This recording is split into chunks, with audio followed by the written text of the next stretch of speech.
don't forget to hit the record button. So I've hit the record button. So, but we'll ignore the record button. We're just going to have a chat. How are you? I don't even know where it is. It is lovely to meet you face to face via the wonders of the internet. Indeed, yes. How's your week been? What have you been up to? I don't know. A lot of the days seem to be the same now because there's a limit to what we can do. We're still sort of in semi-lockdown here. Yeah. So and it's all tightening up again. So what I've been doing a bit of research for the next book and taking the dog for walks and not much else really.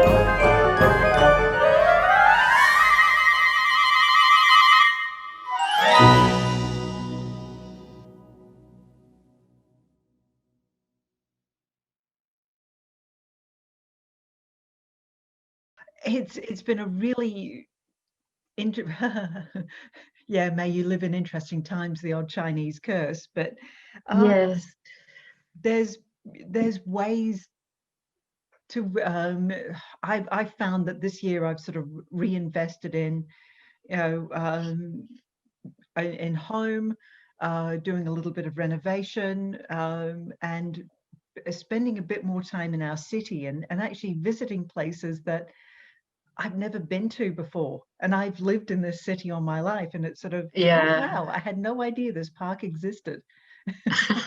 Which is nice actually, because you do appreciate more of where you are and what you've got, don't you? Very much so, very much so. How's the weather turning, because you're getting into autumn sort of? Yes, it's beautiful today. We've got bright blue skies. It's getting a bit colder. But we've got no rain today, which is nice. Oh, that's always nice. That's well, it is here. What part of Scotland are you in at the moment? In Fife, which is well, it's sort of southern Scotland, but just above the really busy bit. It's across the Forth from Edinburgh, and so on. So it's. You know what, that is the dream of every historical romance writer and every historical romance fan, to go to Scotland. Why do you think Scotland is the nexus of romance lovers, and it's got to be more than just Outlander? No, I think it was before Outlander even. I don't know, to be honest, because I mean, a lot of Scots have difficulty recognising some of the sort of the romanticism that Scotland's regarded with. I suppose it's the history and the Highland scenery is spectacular, and I suppose it was such a different system, the clan system that they had there, that it's inspired a lot of stories about loyalty, which seem to be pretty much absolute, and so it's a lot of nice stuff to get your teeth into, I suppose. And there's lots of violence in Scottish history, which is always good for a laugh. Yeah, it always helps to have a bit of drama. Yeah, indeed. So we're all chatting about our stories in O Night Divine. So tell me about yours. Well, mine is Regency, like most of my Dragonblade stuff, and it features two characters who first showed up in Pursued by the Rake, which was the first season of Scandal Book, and readers had mentioned they would like to see more of these two, who is the hero's younger sister, Emma, and his friend, who is an Ottoman prince who turned up and was a sort of ambiguous character for a while, but so I brought them back for this story. But when he first appears, he's very ghostly. Ooh. So he could be dead. We don't know. Oh, a ghost story for Christmas. I love it. That's the Christmas Carol thing. Was that the primary inspiration? There's a long tradition in England, and I imagine Scotland and UK as a whole, of ghost stories for Christmas. Even though I'm Australian, my father's side came from Glasgow, my mother's side all came from Yorkshire, and they came out as 10-pound poms. So I ended up with a very, very English, British, I should say, upbringing. So all of the things that, you know, the Christmas annuals, for instance, that tied into popular TV series, sort of, I got all of that, and the classic ghost stories for Christmas. That was all part of the, you know, the background for me as I grew up. What about you? Yeah, no, I always loved ghost stories, and yeah, there was always a ghost story for Christmas on the television, and a lot of the Dickens stuff with the Signalman and the and the Christmas Carol, of course, in one form or another, seems to get trotted out every year. So yeah, no, I think probably because it's dark and cold very early on at Christmas, so so it's a good time for ghost stories. I suppose in Australia it's the middle of your summer, isn't it? So yes, it is. So we've got a spring day here, which is feeling like summer. So so the background at night is cicadas and the occasional fruit bat flying past. And wow. Christmas is usually spent finding somewhere cool,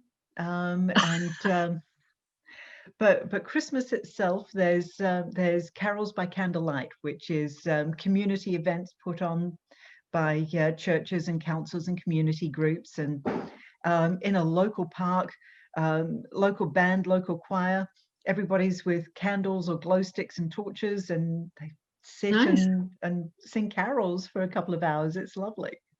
It is. I like carol singing.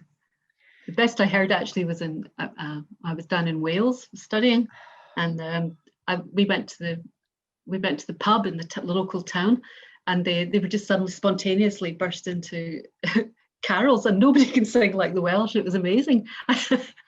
I'd never come across that before. There's much more drunken singing you get in Glasgow pubs. So it's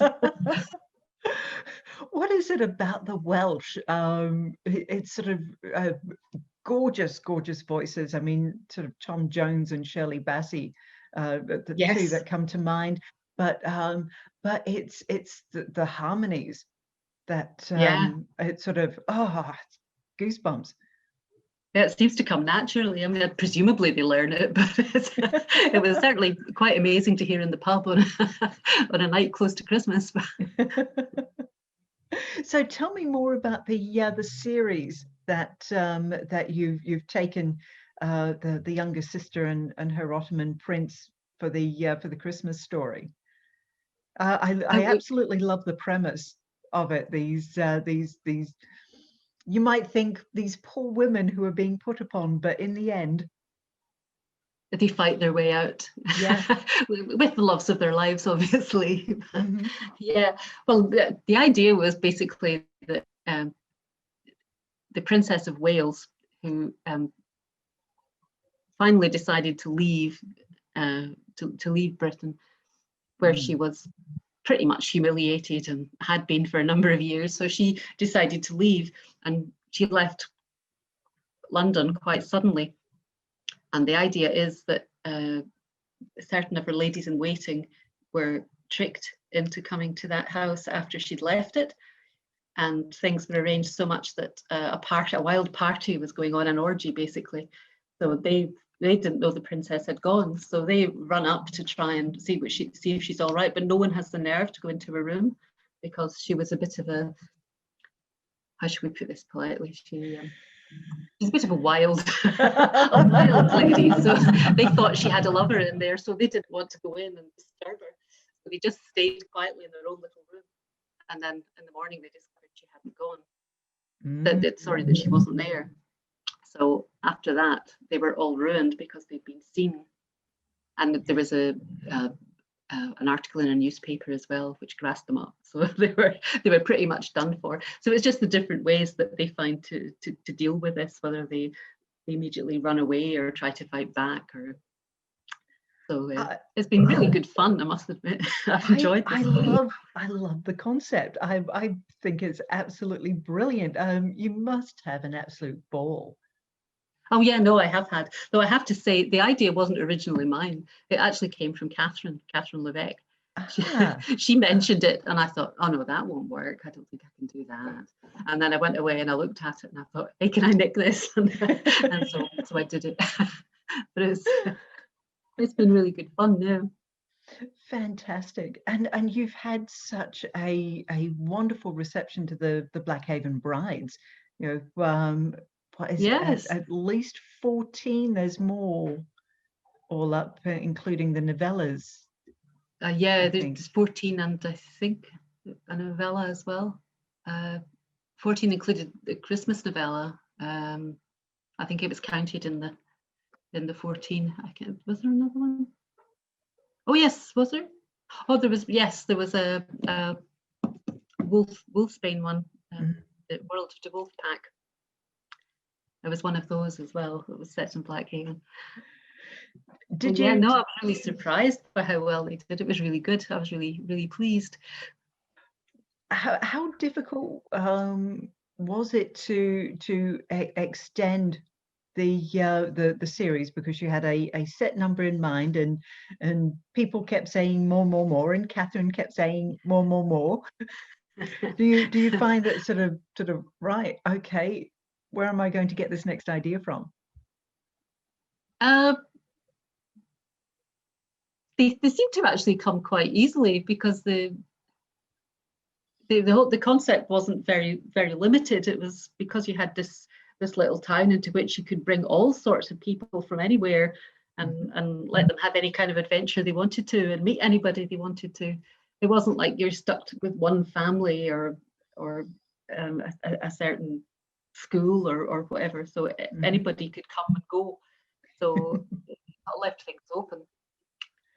And there was always the germ of an idea for a next one, even when I thought, no, this is it, I've finished now. And there was something niggling there. I thought, well, he could have one more story. So I think we've finally finished with it, though. I don't rule anything out. Do you find that you've got a favourite character that you like to return to?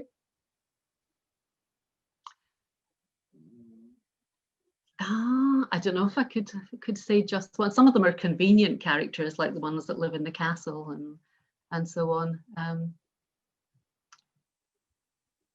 I think I quite liked Captain Alban. I quite like having him back, and his wife, because she's just a little bit different, a bit sort of scatty and academic, and apparently vague, but not quite as vague as she seems. So I quite like them. And the Doctor, of course, because he's sarky. I quite like that kind of sarcastic, sardonic type humour always appeals to me. Do you find it's great fun writing dialogue for a character like the Doctor? Yeah, absolutely. Yeah. And it's sometimes, the one-liners that you can think up, and then you think, I wish real life was like that. And when you're talking to somebody, you can come out with those really quickly. It doesn't really work that way in real life. Oh no, you think of the best lines 2 hours after, and it's sort of, I could have said wish that. I said that. It's like the old Oscar Wilde quote, isn't it? You will. Exactly. Tell me a bit more about your writing process. How do you approach each story? Once I have a vague idea, I sort of sit down with a bit of paper and I start scribbling ideas, main characters, and what's going to happen to them, and what has happened to them. And sometimes the whole sort of story will come to me, and I can just write a sort of very bare outline of it. And other times I can really just get the beginning and where it's going to go by the end, and I start writing it. And usually it works out as I go along.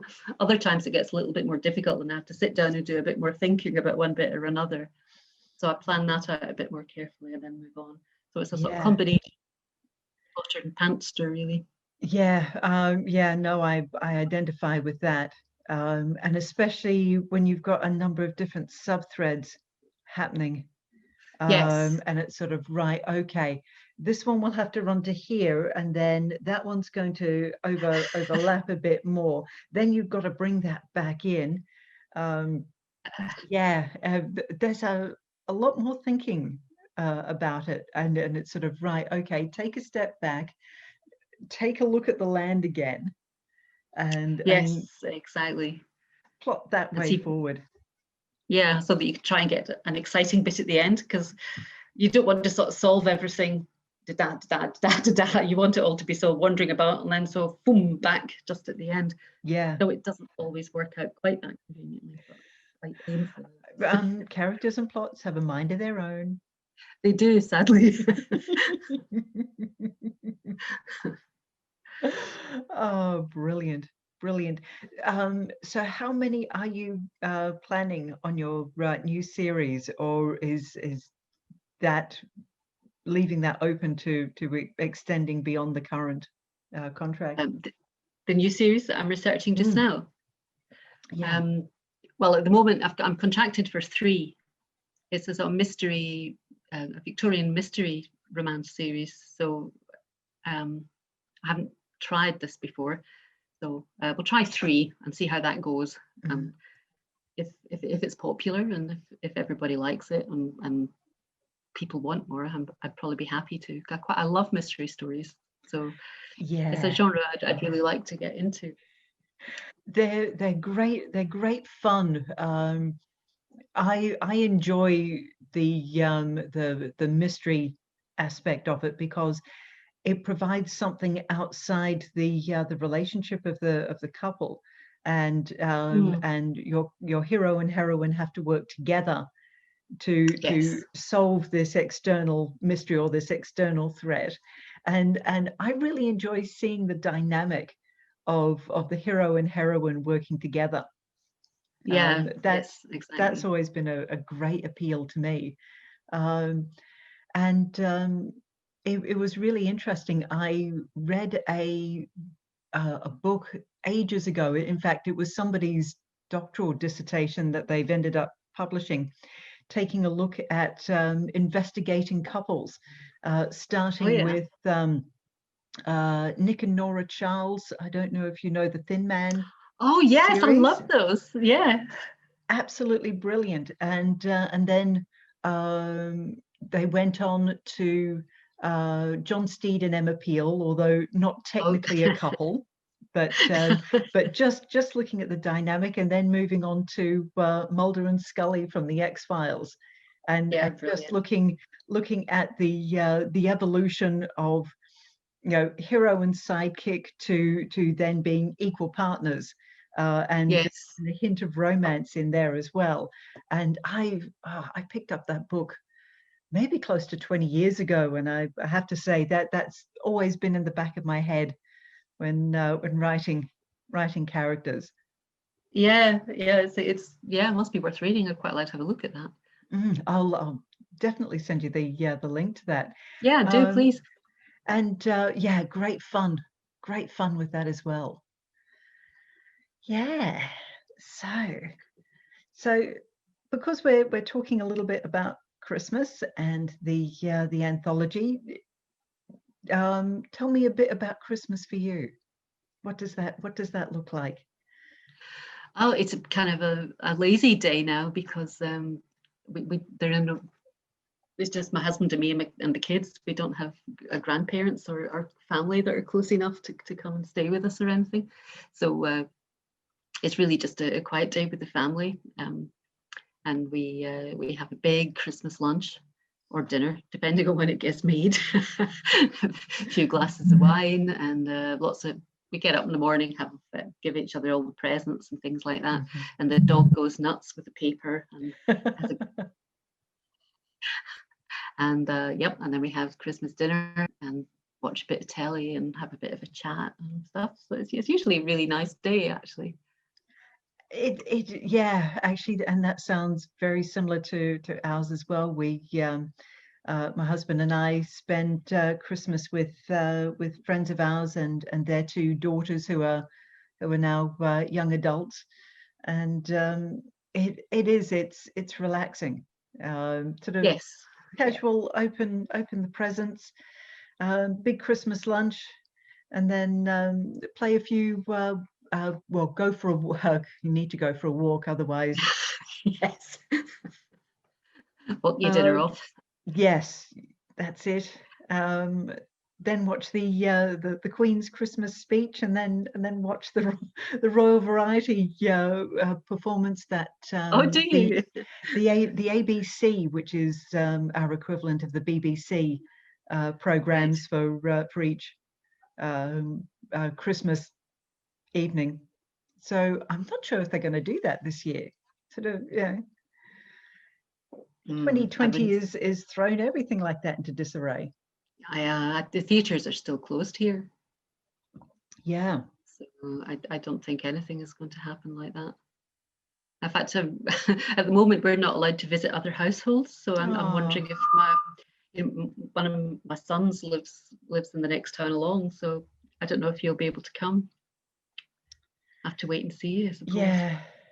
Yeah, that makes it hard. I mean, where we are in Queensland, everything is wide open. We haven't had any new cases for 28 days, but that's brilliant. The southern state of Victoria, they had a bit of a breakout, and our state has closed the borders.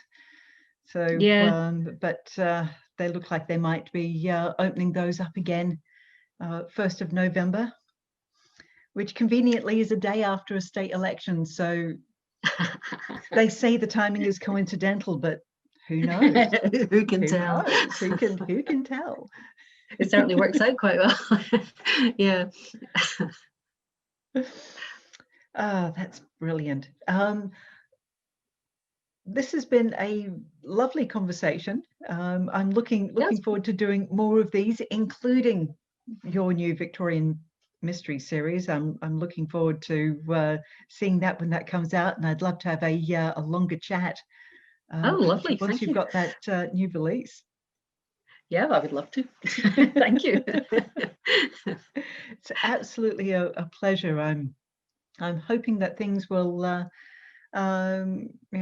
get back to normal pretty soon, because I know Kathryn last year was talking about a get together next year, but yes, that would be lovely if that happens. But otherwise, I think it might be the year after that.